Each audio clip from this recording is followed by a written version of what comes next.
Welcome back, everyone, to another deep dive. Good to be here. Today, we're going to unpack a collection of sources you shared, all articles, notes, focusing on the crypto space, and all dated June 11th, 2025. That's right. And it's quite a mix. We've got, company integrations, some market predictions. Regulatory stuff, too, I see. Yeah, regulatory discussions, even some niche market uses. So our mission today, basically pull out the key facts, the important insights from these specific sources to give you a clear picture of what they were reporting on that day. Let's jump right in. Okay, first up, this headline caught my eye.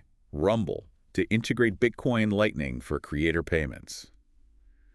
That sounds pretty concrete. It does. It's straightforward news from the source. Rumble, the video platform, they're integrating Bitcoin Lightning. And the source is clear. This is for paying creators, right? Using Lightning for payouts. Exactly. Specifically for creator payments. So why is that the significant part? I mean, paying creators. Well, think about it. Platforms like Rumble, they often have to pay out lots of small amounts to lots of different people, sometimes globally. And traditional payment rails, they have fees, delays, especially for micropayments. Right. Lightning is designed for instant, super low-cost Bitcoin transactions.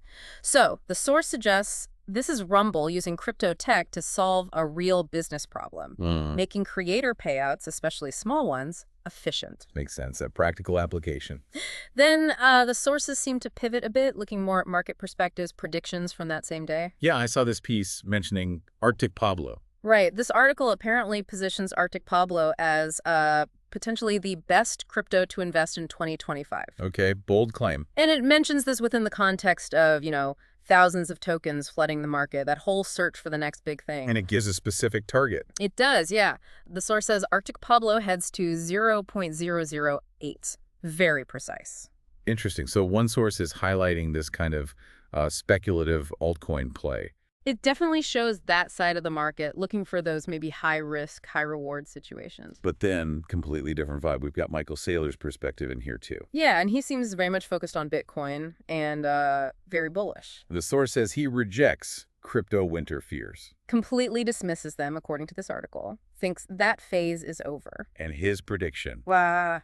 Wow. Bitcoin is going to $1. That's the number the source quotes. His reasoning, apparently, is that Bitcoin has passed that phase of major downturns. He sees it as more mature now. So on the same day, you have sources talking about a tiny price target for an altcoin and a huge one for Bitcoin from a major advocate. Exactly. It really highlights the different scales of belief and speculation coexisting in the market based on these articles, different time horizons, different assets. Okay, let's switch gears to tech developments. There's an article here about Ripple and the XRPL. Yes, the XRP ledger. This source is talking about their EVM-compatible sidechain. EVM-compatible sidechain.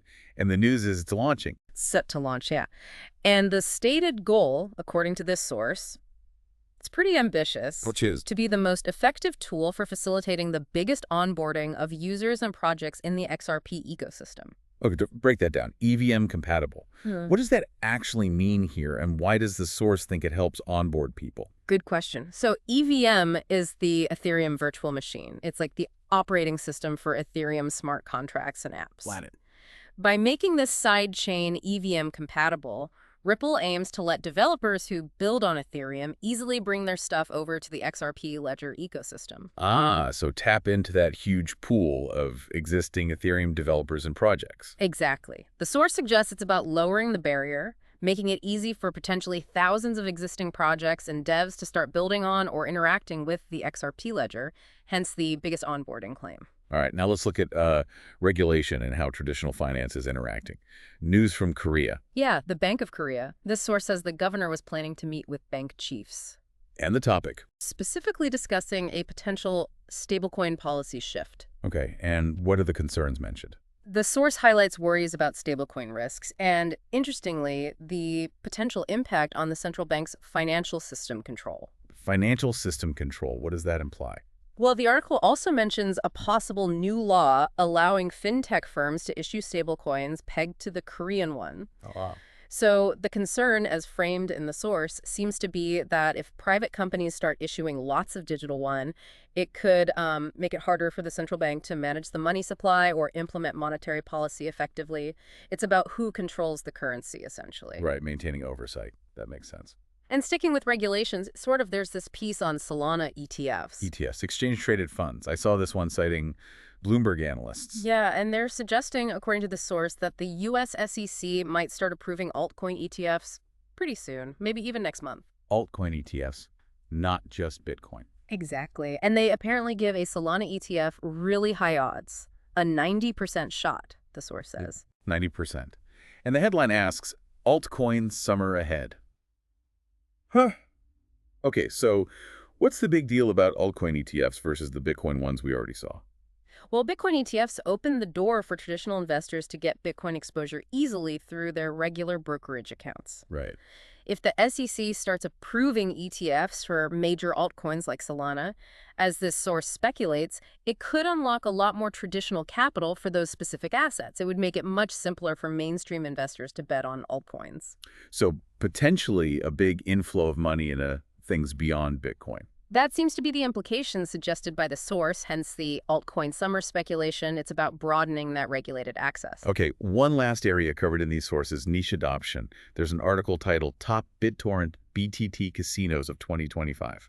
Yeah, a bit specific, but interesting. This source talks about crypto finding a significant niche in online gambling. And it's not just Bitcoin. No, it specifically mentions altcoins getting traction there, highlighting BitTorrent's token, BTT, being used on some gambling platforms. What's the takeaway? Just that crypto's being used everywhere. Kind of, yeah. It shows that adoption isn't just these huge institutional moves or major platform integrations. It's also happening in specific corners of the internet where crypto's features, maybe speed or low fees for certain tokens like BTT, offer an advantage. Shows the diversity of use cases emerging.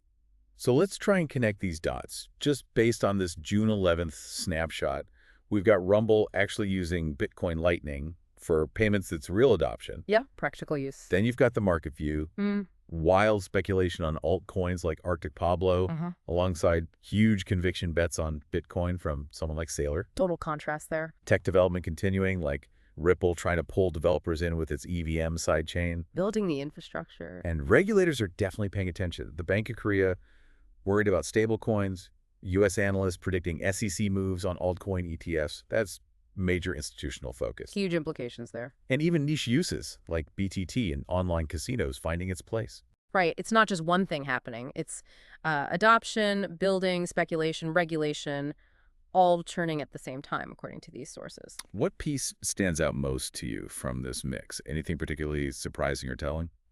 Well, it paints a picture of a market that's simultaneously maturing in some ways, like the Rumble integration, the serious ETF talk, but still very much driven by speculation and facing significant regulatory questions. Okay, so wrapping up our deep dive into these June 11, 2025 sources, we saw Rumble integrating Lightning, diverse market predictions, XRPL building out tech, central banks and regulators like the SEC looming large, and niche adoption like BTT gambling. It really is a snapshot of a dynamic, multifaceted space based on the specific set of articles. So here's a final thought, just drawing from this collection of information.